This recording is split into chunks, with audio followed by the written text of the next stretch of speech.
So we are in the midst of Bri's greatest hits while we take a little break post LWML convention. And we are on the 4th of Bri's favorite episodes, reminiscing through our multiple years of episodes. So many episodes. So many. So Bri, what do you have today? So Bri's Radio Theater is a segment that sort of happened by accident. And love it. I think we were maybe like we were a year into it. Yeah. And no, I don't know. It was during pandemic. Was it during pandemic? It was in January. It was in January. So we would have been just over a year. Okay, so we would have been a year into it. And I wanted to talk about Vitality, which is an award. It's a reward system for healthy habits offered through Concordia Plan Services. And it's a good source of like Amazon gift cards and stuff. Yes, and like play Vitality Squares and you could win like a $5 Starbucks gift. Like that's the only way I go to Starbucks is with Vitality Starbucks cards. Literally. One time I had so many Vitality points one time and I bought I bought like one of those bulk boxes of fruit snacks like that you can find at Costco. It was like a $26 box of fruit snacks. Like they really should put limiters on what you can buy, but I mean, at least I don't think they sell like tobacco on Amazon or something, but I've never searched for that. I haven't either, but eventually you'll probably be able to buy just about anything. But that's Amazon for you. That's the free market economy for you people. So anyway, I wanted to talk about Vitality Points because it's a great program. I wish I still had it in my current job. But some of it was just really absurd. And so instead of like talking about it as I would in previous segments of like How to Lutheran or adventures in Lutheran benefit plans or whatever, I did these like radio vignettes. And so I downloaded this app on my phone. I think it's called like Acapella, where you can record yourself in like a bunch of different frames at like simultaneously. So like I would record these and I'd have a bunch of different characters that I would play that would each occupy like one square of the acapella window. And I did my own sound effects and like was a Foley artist about once every quarter. And it ended up, I was like, this is going to flop. No. This is going to not be great. But I'm going to give it a shot and I don't have to do it again. And it ended up being like the funniest idea I ever conceived. And so we are not listening to that episode today, but I would highly suggest going back and listening to all of the Bri's Radio Theater episodes, even those that over time I just did not have the bandwidth to do like all of the different parts and sounds and stuff. And so the other three co-hosts have been super gracious in like amusing me and getting involved with these different scripts that I would write. And so please go back and listen to all the Radio Theater episodes because they were a joy to write and they're sure to bring a smile to your face. I still say, pick the pineapple, Jeff. When I do Vitality Squares Jeff. And I get the pineapple and I sing the song in my head and it's like Vitality Squares. Oh my God. I feel like every one of those episodes too, like there's a like a jingle or something that I make up. So actually, the jingle for this episode, we're going to be, we're watching. We're not watching. We're going to be listening to the Theater of Your Mind. Bri's Radio Theater Financial Peace University episode. Yes. Financial Peace University is one of those programs that I feel like is embraced by the LCMS, is offered in many LCMS congregations as a way to wisely steward the gifts that God has given you. But again, there are some absurdities to it. So what better way to celebrate this gift from God by doing a radio theater on it. And the jingle for this one is hilarious. I'm not going to perform it for you right now, but make sure you listen through till, like, you got to listen through to the end, but you'll hear the jingle eventually. And because I re-listened to this one yesterday, like, that's been going through my head like all day long. The best. It is the best. Please enjoy this cinematic masterpiece, everybody. I love you.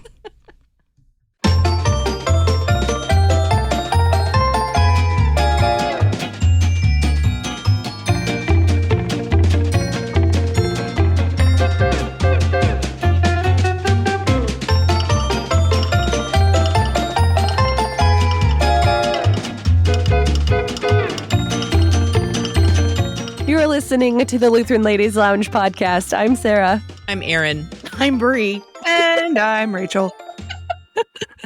You are in for a treat today. It is a long-awaited episode of Bri's Radio Theater. And if you have not been indoctrinated to Bri's Radio Theater yet, you may not want to drive while you're listening to this. You might run off the road. It is true. That is accurate. That's a legit disclaimer. I'm not really kidding. Not at all. Like, seriously, your health and safety are more important to me.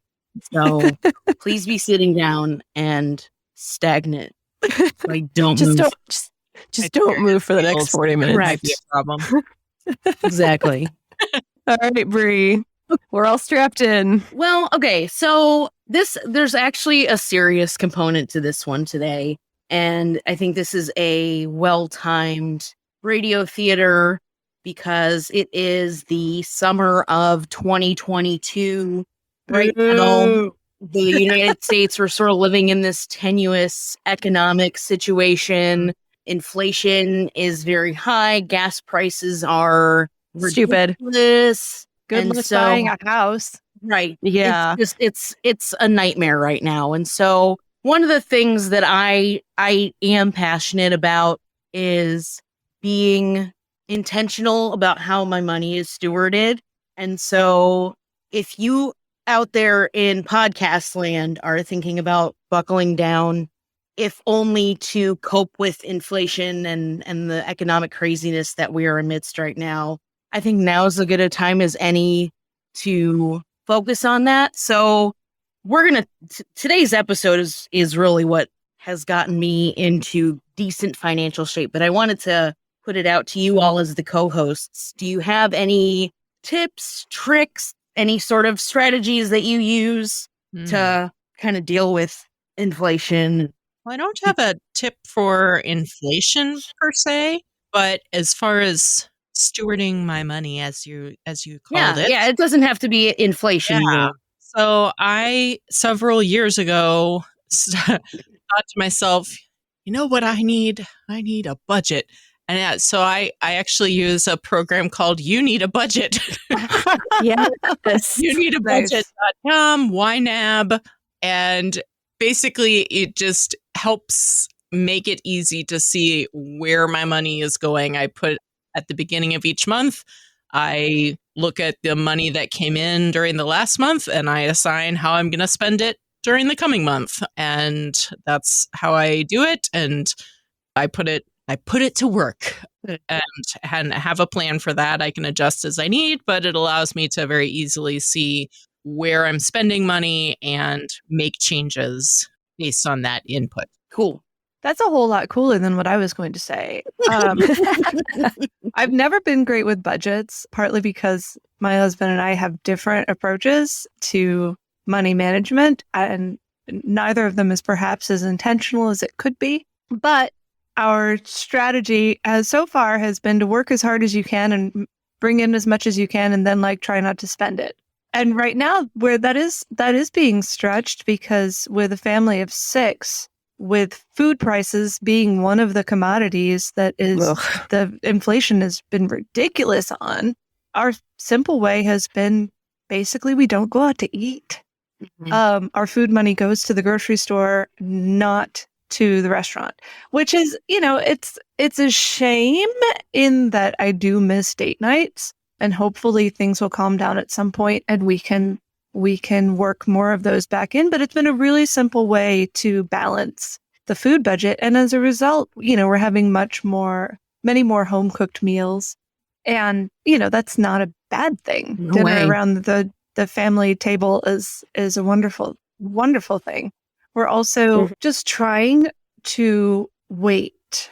I'm not an impulse buyer naturally, but at times when things are sort of stretched thin, that having a waiting period and thinking about things for quite a while before you buy them, that, adds up over time. And you also get the joy of anticipation that if you say, okay, I need a new bathing suit.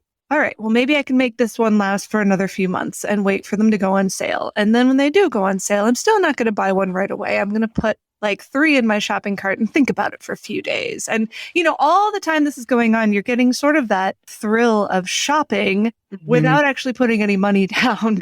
Right. And so finally, you get the right promo code and it's the one you want is on sale and it's ready to go. And just simply by waiting, not only have you saved money on this particular item, but you've also taken some of the shopping energy that you might have used to buy other items and just used more of that up on one thing. Sure. So that's what I'm doing. It's not as much as I should. I would love to be, as you say, more intentional with our money management. No shame here, sister. None at all. But just, a few little lifestyle changes, like, cutting back on the number of date nights and just enjoying the anticipation for a little bit longer on some of the purchases that you want to make. That does make things go a little further. Great. So we also are a terrible budget family. We used to actually use Dave Ramsey's method of budgeting, like paper budget. We would write it all out every month. And we did that faithfully for, I don't know, maybe 6 months before we just didn't anymore. And part of it is that we don't have a lot of extra expenditures. We don't really ever go out to eat anyway. Like a lot of our money is pretty steady every month. We don't have a lot of extra stuff. My dad told me when I was younger that I have champagne taste beer pocketbook.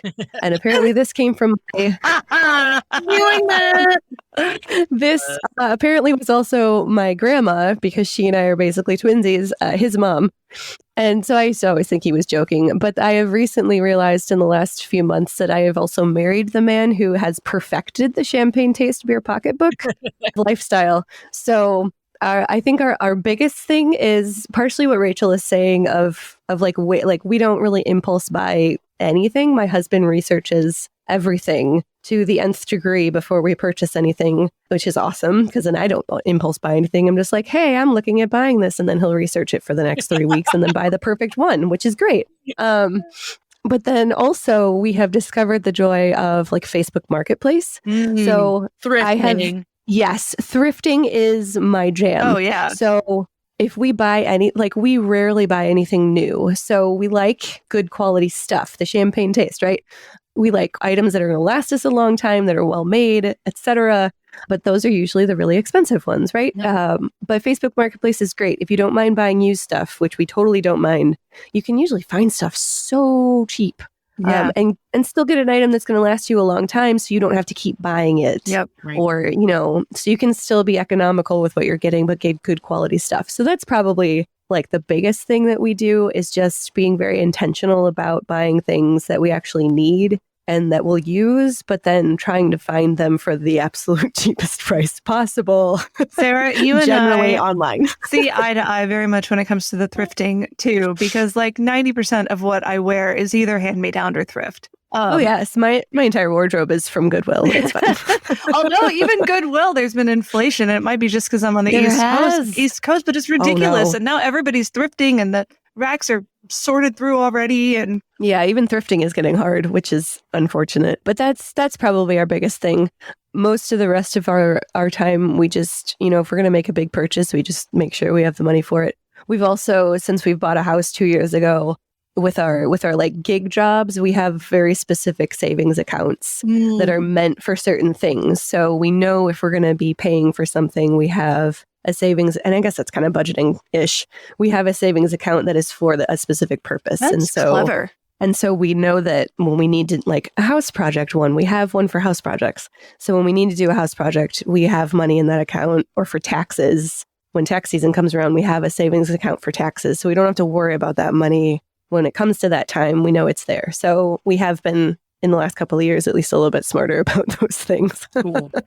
Well, something that my husband and I did probably 10 or 12 years ago was we took a class that was being offered by my church at the time called Financial Peace University. And I'm sure many of our listeners are familiar with that program. I know it's it's not uncommon for LCMS congregations, or probably even churches in general, to offer this as a way to help people better manage their finances. So I'm pulling this quote directly from Financial Peace University's website, if you have never heard of it before.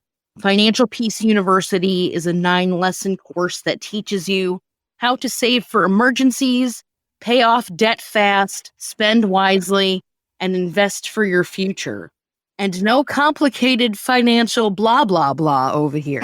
That I did not editorialize that. That's actually what it says. For over 25 years, Dave Ramsey has been teaching common sense, biblical money principles that work every time. And I'll speak to the biblical thing later, but whatever. Okay, that's just whatever. So it's 2009. Matt and I had just graduated from Concordia, Chicago about a year prior. If you know anything about the economy at that time, getting a job, an entry-level job, was like winning the lottery at its highest point historically. And so not only was I looking for work, this was at a time in our lives where Matt was realizing that pastoral ministry was not right for him at the time. So he was trying to find work. We had a wedding that we still had to pay for. And so it was a wreck. Like, we were a wreck. And so I will say that the approach we couldn't do Financial Peace University initially. Like, when you have literally nothing, like, you can't put a program like this into place. Mm-hmm. Yeah. You need to have some level of privilege in order to make this generally work for you. Mm-hmm. However, you can't manage money that you literally do not have. Exactly. And so I will say, though, fast forward several years, Matt realized in, I think, 2015 or 2016, he realized that he was in a position of, he wanted to give the pastoral ministry another shot. So when he applied in 2016, he looked excellent on paper. He passed all of his qualifiers. His grades were excellent. They had the only thing that the admissions council had a problem with was the amount of student loan, credit card, and car loan debt that we held. It was over it was 6 digits. Like, it was, oh, wow, really bad. And I think the seminary was getting to a point where they were not allowing students in that had such significant amount of debt, because they didn't want you to graduate in 4 years and you still have all of this debt. Pastors obviously aren't making a corporate white collar salary. So I thought that was a very wise thing for them to do. So they said, look, that is it's compassionate too. Right.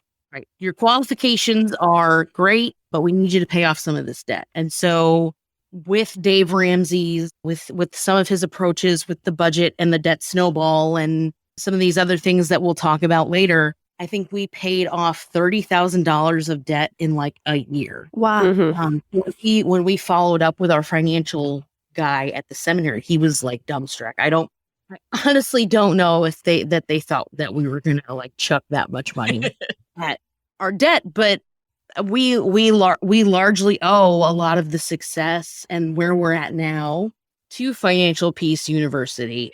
And so I will say, for anyone out there who hasn't taken it but is interested in learning about budgeting or debt snowballing or whatever, like, I'm happy to talk to anybody about it. Just reach out and I can help you with that. That all being said, I think there are some aspects of Financial Peace University that venture into the absurd. So as helpful as it's been for me, we're going to make fun of it today. And a lot of these skits are inspired by @JaredBenson on Instagram. He is not a good, clean Christian comedian, just to let you know. So don't expect that when you go to his Instagram account. He's a realtor in Florida, so I think he probably has some kind of axe to grind when it comes to Dave's stance on money matters. But his jabs at Dave Ramsey just send me every time. Tears squirting out of my eyes. Laughter. So without further ado, unless anyone else has anything to add. You talk about the absurd. And the truth is, I know lots of people who have really benefited from Financial Peace University. But I can think of one person who has benefited more than anyone else from Financial Peace University. Dave Ramsey. Dave Ramsey. He is doing very, very well. Yes, he is. Yeah. And that, of course, just makes us all just a little skeptical now and again. Somebody's making a killing off their coaching. But yes, you're right. Many people have benefited, including you and Matt. And it's so cool to see you guys at this stage in your seminary journey after having conquered what was a really significant challenge. Yep. That's amazing. Big time. But yeah, we also went through Financial Peace University. I think it's just a few years after you, because they offered it through our work. And at that point, Luther and I had just recently moved to St. Louis, and we had, the credit card debt, and we didn't have any car loans at that point, but we did have some credit cards that we hadn't paid off, and just wanting to get a better handle on our finances. It was very, very useful for us to be able to kind of just get a handle on things and have a better picture and understanding of our finances. So we've left a lot of it behind, which I think you're going to address most of the same concerns that we had in the next few skits. But yeah, same idea that it was a very useful tool for us, especially at that time in our lives. Sure. So this first skit is what I would call a more realistic promotional spot for Financial Peace University. The thing about Dave, he either doesn't like or know what nuance is. No. And that becomes a problem when it sort of informs his no excuses approach, like pull yourself up by your bootstraps sort of approach to things. And so this promo that I recorded is maybe more of what you can expect as you enroll for the program. Tired of living with crippling debt? Wouldn't it be nice to live a debt-free life?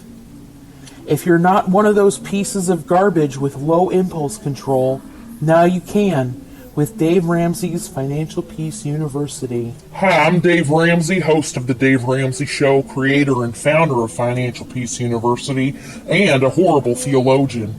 Join me on a journey to financial peace through debt-free living, not contributing to an individual retirement account, eating rice and beans and selling your children on Craigslist, all with a gazelle-like intensity.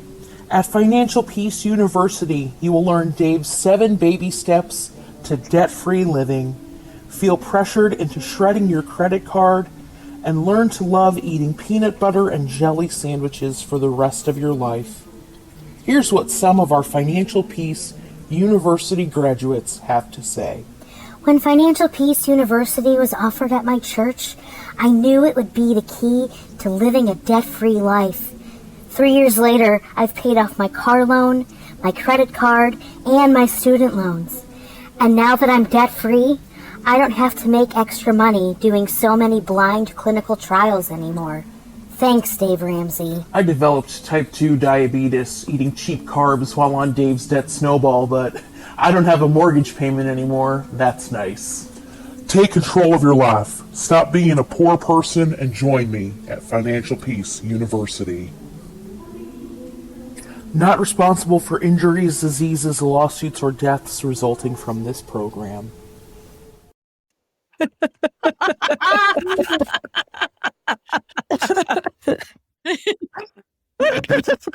Oh my word. Poor man. One of the things that irritated me when I was doing this class was that he makes it sound so easy. Like he talks about these Yeah. he talks about like this 7 baby step approach. They're not baby steps. No. Like some of these babies have hormone problems, like for real.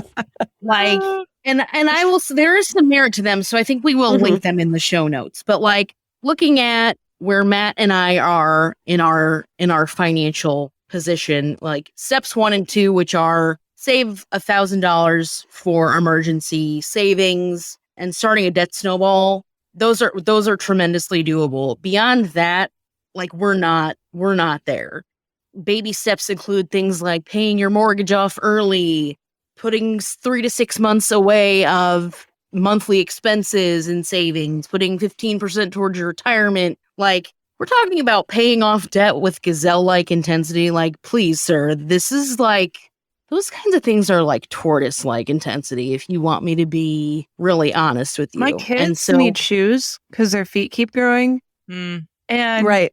you But know, it's summer. Do they really need shoes? fair enough. Fair enough. There are, I bet you can come up with several things that they could use that are not shoes. it's true, cardboard and No twine excuses, might no work. excuses, Rachel.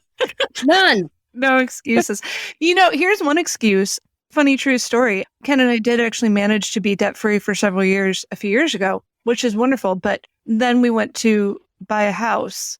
Oh, And after 2 years of being debt free, we had no credit rating. It was Yeah. like we did not exist to the system. So we could not even apply for a mortgage until we had taken out a credit card and used it regularly for several months so that Yep. we had a credit score.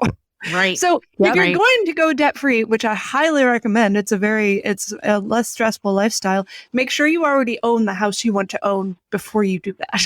And buy it in cash, preferably. Because if you don't have a credit score, you're going to have to. Hmm.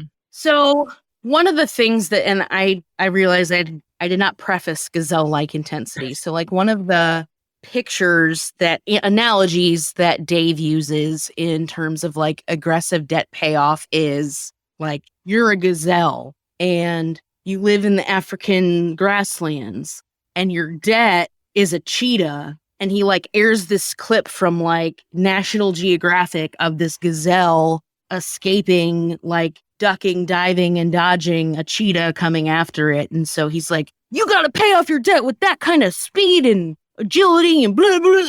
Okay. Like, okay, we'll see about that, sir. So it doesn't leave a whole lot of room for, again, nuance. grace. It's sort of grace. It's just sort of this high speed chase to pay off your debt. However, since you have to resort to aggressive measures, I have come up with a couple of handy dandy jingles to help inspire you to bank that paper so that you can chuck it at your debt. Okay. I love it.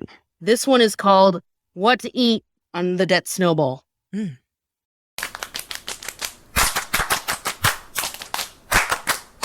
Rice, beans, peanut butter and jelly,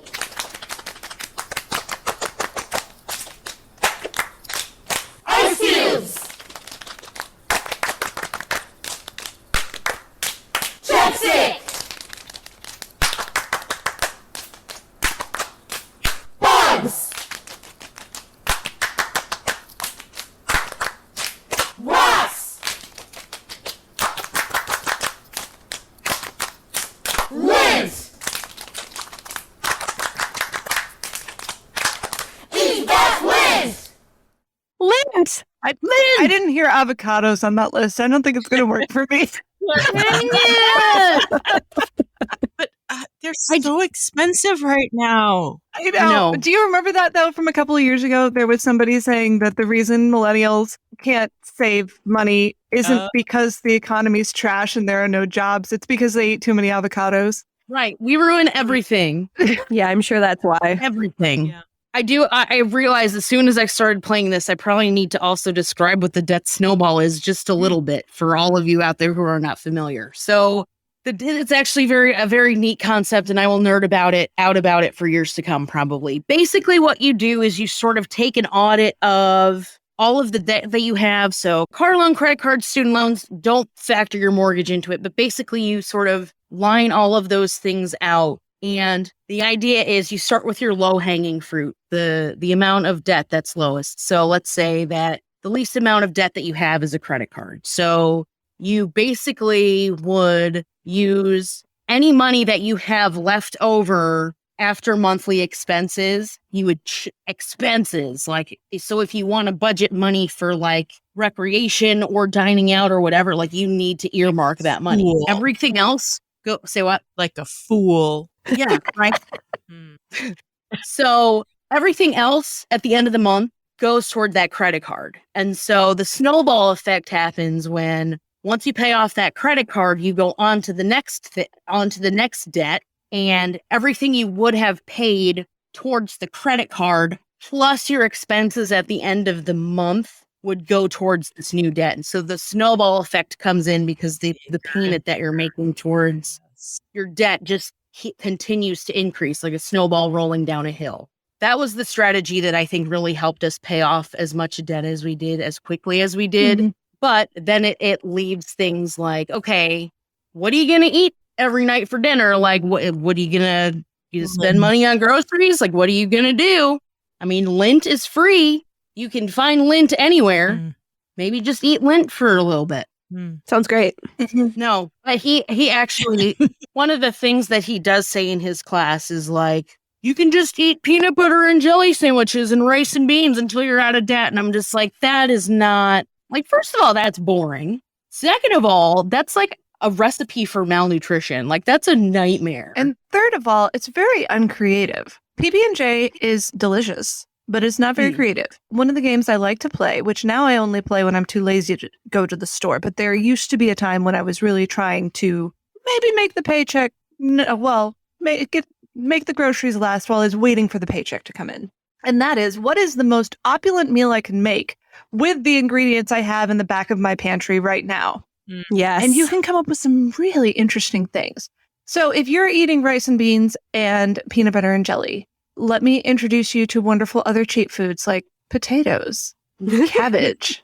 Apples are generally very affordable. You can eat real food, including vegetables that will give you your major vitamins and minerals every day, and also eat like a king. Drumsticks from the store or chicken thighs, very good. So grill some of those up with some garden fresh zucchini, have your 30 cents worth of cabbage in a coleslaw, or maybe a ramen noodle slaw, because that only adds like another 20 cents to the recipe. No, there is no reason whatsoever that you have to kill your health to eat cheap. Little creativity, level up, Dave Ramsey, elbow grease, and you can eat very well for very little. Thank you for that. There is nothing wrong with frozen vegetables, and frozen vegetables are pretty inexpensive. Yeah. So, and you can be super creative with them. Don't settle, people.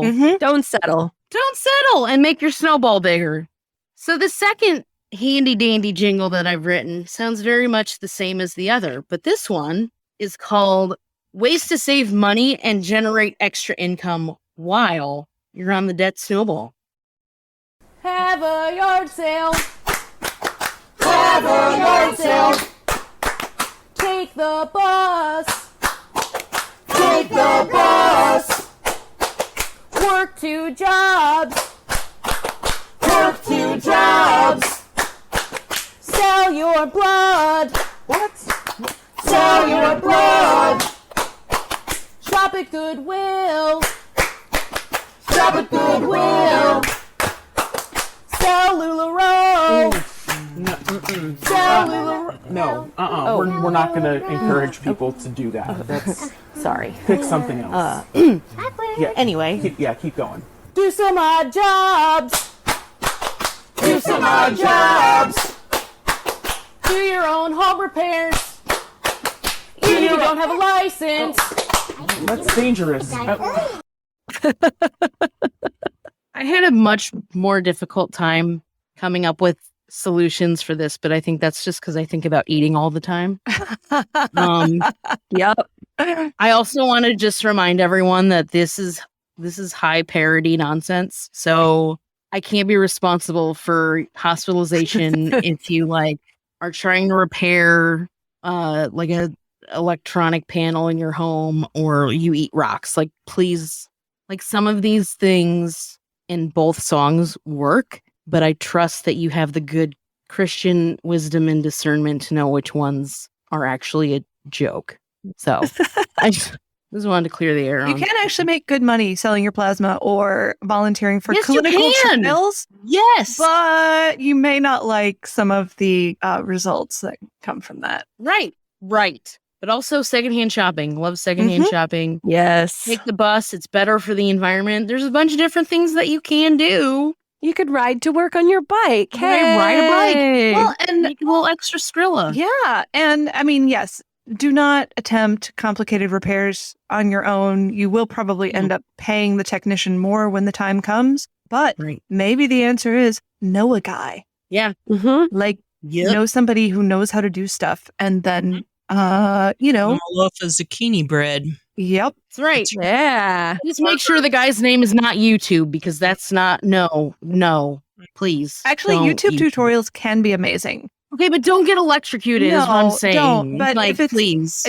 Like Ken once managed to fix a hot water heater with nothing but a screwdriver and a YouTube tutorial. I mean, Nice. it's an amazing resource. Yeah. Even the pros use it. It's true.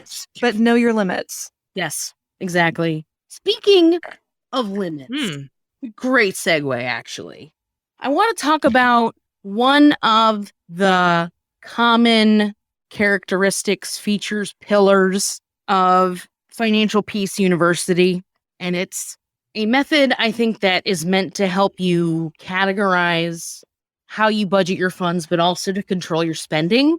And it kind of smacks of old-fashioned shoebox under your bed situations, but I know people who swear by it, and I've seen it work. So I can't really be too mad at it. This is what is called the envelope system. And basically, you have an envelope for, recreation, clothes shop. You have an envelope for clothes shopping. $25 goes in there every month. And you can either bank that money until the next 25 comes along next month, or if you know that you need to go to Walmart to buy a new pair of shoes or pair of socks or whatever, use the money specifically in that envelope. And when it's gone for the month. And so that we don't do that. I don't like handling cash, but again, it works for people. So I'm not gonna poo-poo it.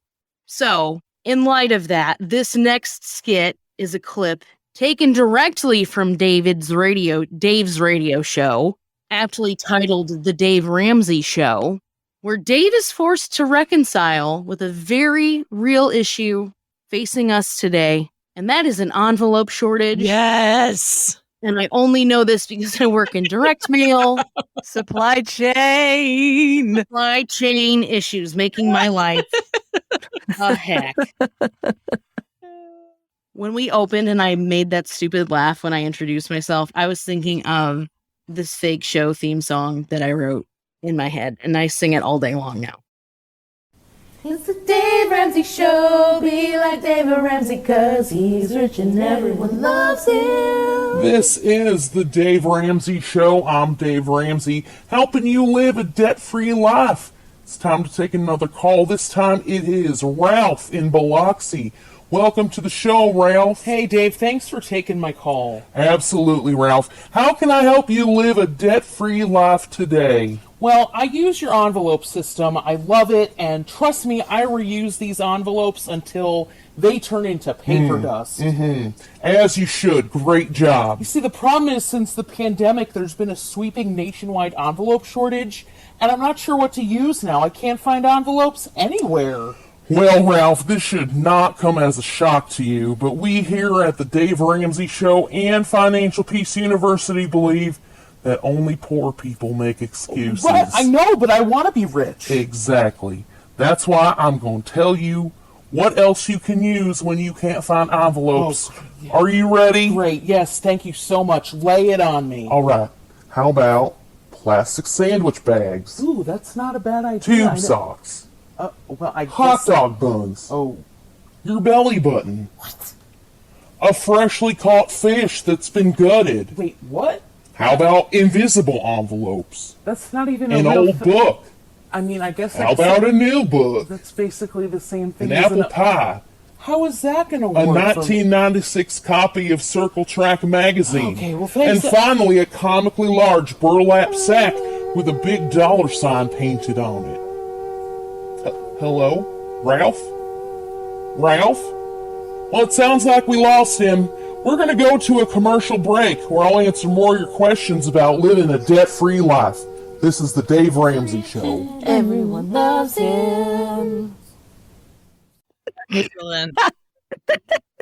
Well, A dead fish. the dead fish freshly gutted would actually solve some of my problem with this this envelope approach. The reason I would never attempt this is because I have found through many years of personal experience that the fastest way for me to make money disappear is by turning it into cash. Yep. I have cash in my wallet. It's gone. I don't know where it goes. It just goes. Yeah, it flies away. So if I stuck it in a dead fish, it would probably stay there for a little while. Great. Yeah. How about a hot dog bun, though? That was my favorite one. Hilarious. Probably eat it. That's true. I probably would too, just by accident, Yeah. if not on purpose. Yeah. I just want to say that 1996 Circle Track magazine reference is a shout out to my brother. Aw. It's a NASCAR. It was a NASCAR magazine from the mid 90s. Oh, that's hilarious. He was obsessed with race cars. So he was like 10 years old and he had a magazine subscription. So he was so like hoity. That's hilarious. I love him. We did actually use the envelope system for a very short amount of time right after we started the whole Financial Peace University. And I think, I don't know, it obviously didn't work because we didn't keep doing it. But I think it was helpful for the framework, at least, of just starting to think about how we where money tried goes. it too, and it didn't work. And I think there is a method to Dave's madness. Obviously, I think that it leaves very little room for grace, which obviously, as you obviously know, I sort of take umbrage with that. But I think there are things that you can sort of pick and choose out of this to make it work for you. Obviously, I don't think you're going to pay off your debt as quickly if you don't do it in his intended formula. But I think all that to say, there is no one size fits all. I really don't believe that there's a one size fits all situation where this formula is supposed to work. The reference of only poor people make excuses was kind of a tongue-in-cheek reference. But at the same time, I feel like that's sort of a vibe that I get when I'm listening to Dave talk about money management and how aggressively you pay off debt. And so he sort of has this value system where your value is determined by whether you're rich or you're poor. If you're rich, you're a good person. If you're debt free, you're a good person. Because it means If that you're you have poor- a strong moral character and are able Correct. to control your impulses and plan for the future and have a lot of personal discipline. And that Right. obviously means that you have character.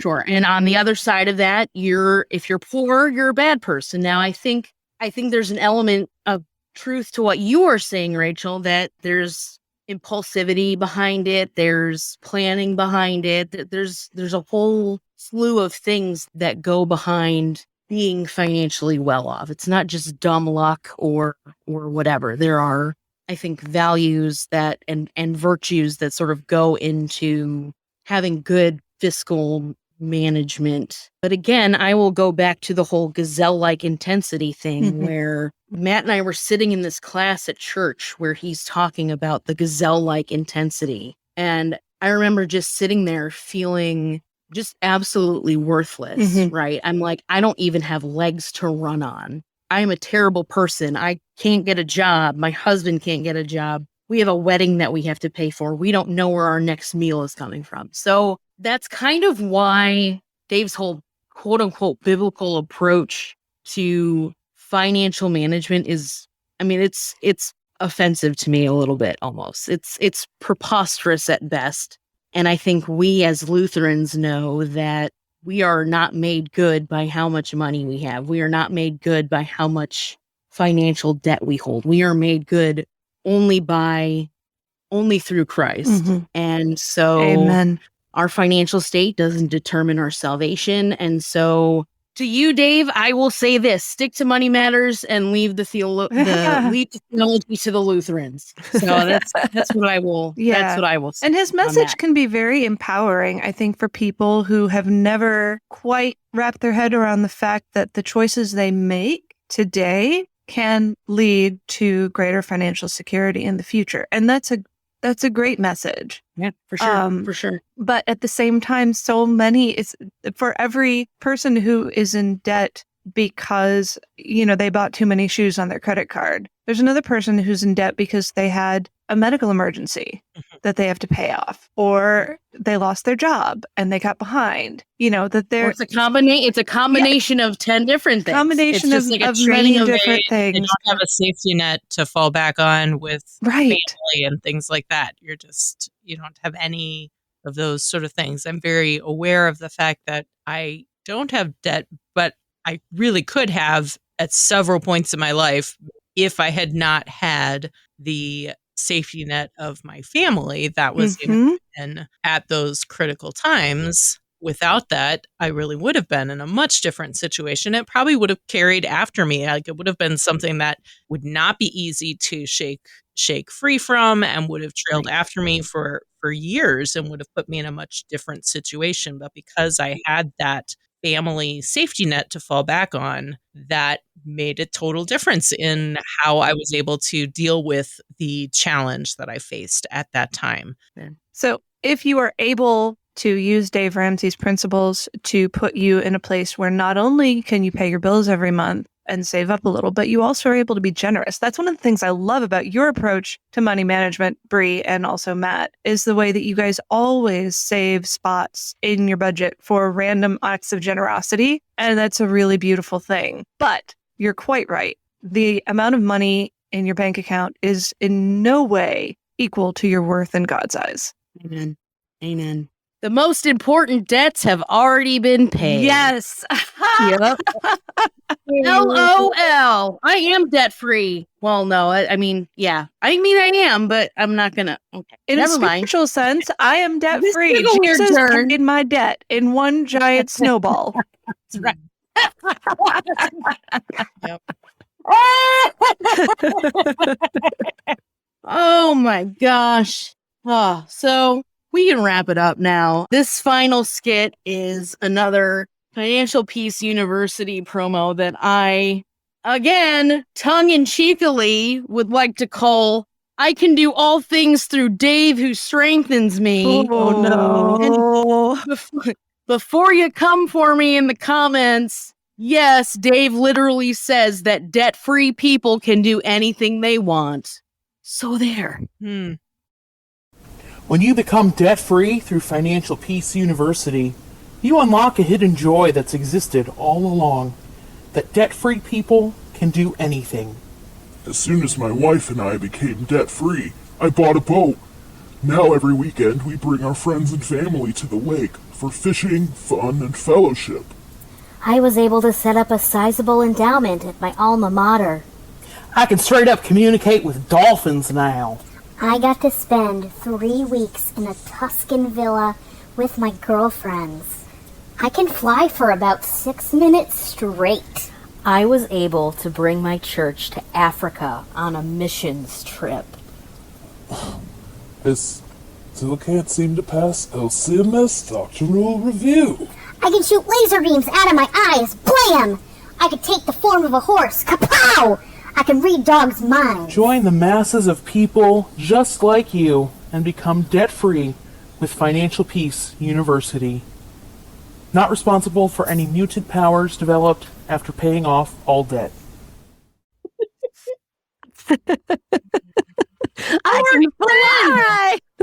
Poor Trent. No matter your financial status, brother, it will not buy you good theology. I'm sorry. I love that Trent showed up in here. He can't shake it. That's amazing. So, that all being said, I hope you enjoyed this rousing episode of Bri's Radio Theater. Just to be clear, Financial Peace University was very good for me and my husband, and it laid a solid foundation for how we manage our money. As long as you can see past the poor theology and politics behind all of it, I would recommend checking it out. I don't know what the cost is for it anymore. When we took it, we were gifted with it. I think it was $50. And I will say that I am enough of a fan of it that if anybody out there wanted to take this up as a course offering, I would be willing to either help defray those expenses or cover them entirely. So that's out there. And we will also include in the show notes details about Financial Peace University, how you can sign up for that, and Dave Ramsey's 7 baby steps. Again, some of which have adult feet, and I don't understand. I don't understand how that works. But yeah, and I would also love to hear any tips, tricks for surviving in economic turmoil the way we are, or just in general, or if you've taken Financial Peace University, what you've thought of it. So, but that's all I've got today. I'm going to go take a creative hibernation for probably the next 3 months. So Sounds good. Perfect. Financial tips, please, that do not involve selling your own or your children's bodily organs would be very much appreciated. But if you are struggling to make it through, we feel you. And so any wisdom we can share to help make those dollars stretch a little further, much appreciated. Yes, we'd love to hear all those things. You can share that with us in our Facebook group. Join us there, the Lutheran Ladies Lounge on Facebook. You can also share them on Instagram. Follow us at Lutheran Ladies Lounge there as well. If you would like to share those things with us via email, you can do that. Just send us an email, lutheranladies@kfuo.org. You can also request to join our e-newsletter via email as well. Or you can find out how to join that e-newsletter in the show notes for this episode. You can find all of our podcasts at kfuo.org/Lutheran Ladies Lounge, or on your KFUO radio app, or on your favorite podcasting app. You're listening to the Lutheran Ladies Lounge podcast. I'm Sarah. I'm Erin. I'm poor, but everyone still loves me. And I love you too, Bri. Aww.